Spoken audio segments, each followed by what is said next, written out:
شبكة ملتقى العتبان. بعد ما بدا الذئب سرعاني لا تبدي المرقبة لكل ما جيته، الذئب الأول يجيبه وانت الثاني، أتعبت رجلك وحدك ما تعديته،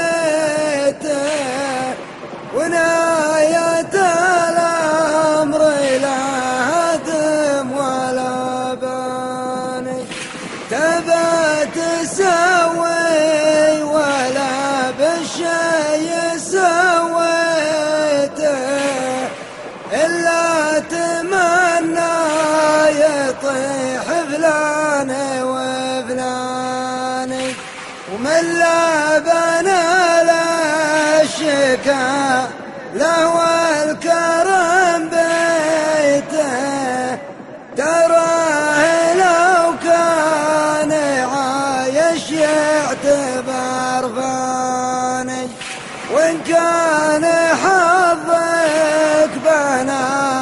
لك بيت يا ليته، إلا إذا كان بيت بدون بيباني، فتكره إلى القطار اللي تمنيته، وانا على نيتي ولا تعداني، والباب